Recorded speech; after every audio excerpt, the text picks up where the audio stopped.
You got it. Hi, Megs. Hi, Elena Joy. It's lovely to be Hi. with you. It's so great to be with you. And I'm so excited as this is kind of like a little preview, a little trailer of what we're going to do next Tuesday night, our self-harm prevention and awareness workshop for parents and teachers and caregivers of LGBTQ youth happening on Tuesday, February 8th.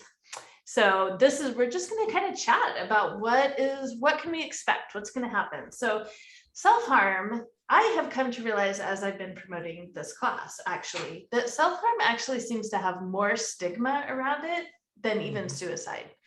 Like we had more parents that were willing to talk about suicide awareness and prevention than about self-harm, even though we had more parents asking for a self-harm workshop. But there's like this hesitancy, right? So I just wanted to chat about that for a little bit. Is self-harm, is it relevant? Like, is this information relevant? Is it common in our kids? Like, where are we with this? What's the actual reality versus the myth, right?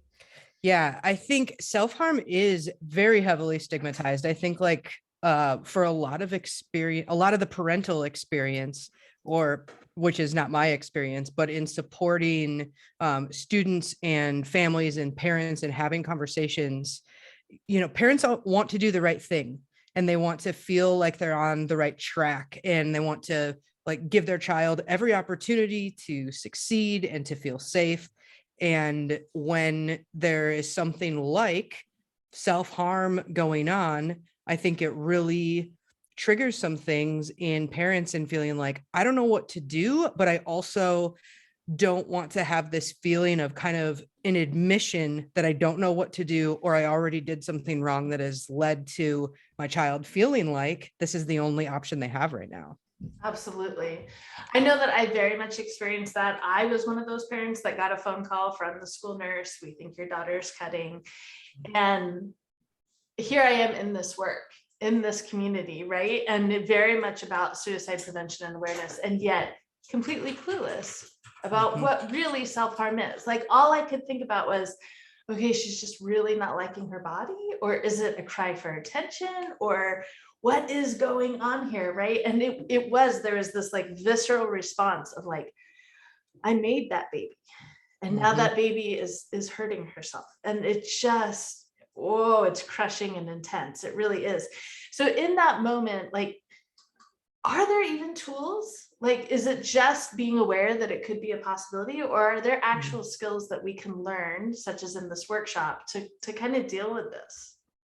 Yeah. And I think the thing that's going to be really cool about the workshop is one, just being in community with other people who are experiencing some element of this journey, much like the queer experience. There is no one way that self-harm presents or one way that it maybe feels for parents when they're getting that information. And I think another thing that really brings up kind of that, oh my gosh, am I the problem, or what did I miss, is that as a parent, you like, nobody knows your child better than you. Right? And when you feel like you missed something, I mean, that is something that I think students, youth, children, particularly in the queer community, I mean, if you look at students who, or youth in general,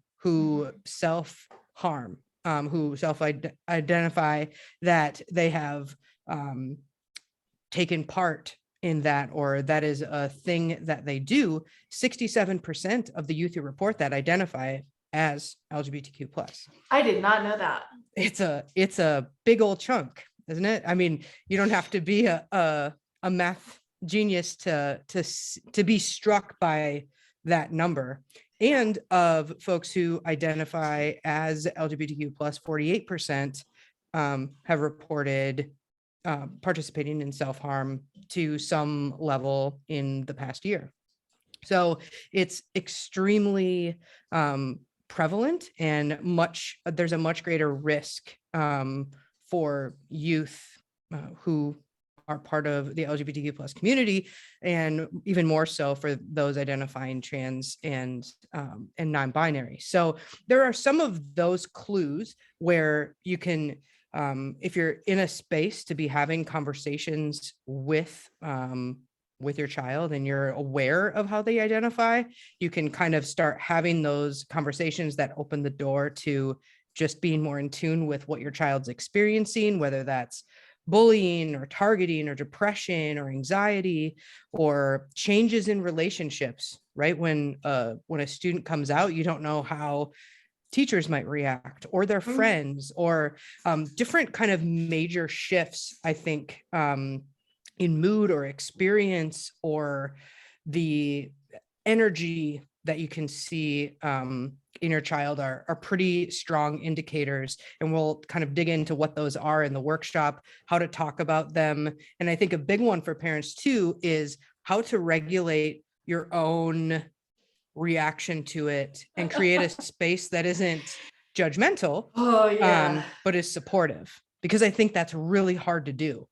It really is. And I'm really excited for that section of the workshop about listening skills. I think it's one of the biggest skills that parents need, and no one teaches us how to listen to our kid in an effective way, right?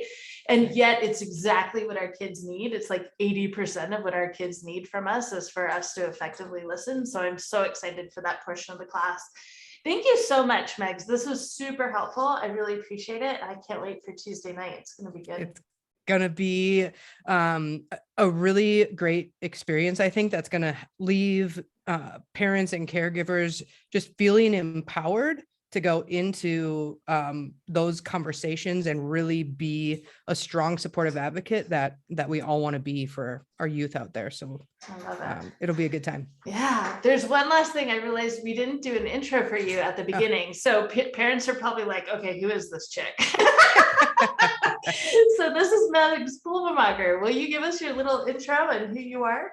Yes, absolutely. So most relevant to this particular workshop is I'm a nationally certified school psychologist. And I've been in this work for 10 years. So I work in schools to help support students and their families and staff members in helping students to manage their mental health, to promote social emotional learning skills and help them with academic achievements and kind of the overall school experience, but with a heavy mental health focus, which is there is a lot of opportunity for as well. I also happen to be pretty queer, so that especially qualifies me to lead this workshop. And I am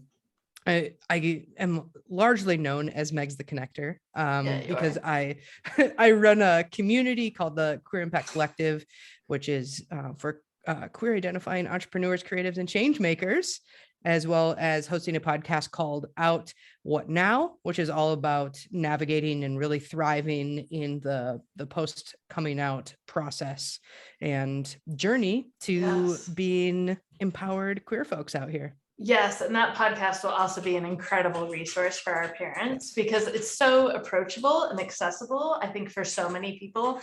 And I know from my episode that I was on, I've received incredible feedback. Like people really loved it. So yes, we'll make sure that the link for your podcast is included with this video. And thank you so much. This was great. I'm pumped. We'll see you there.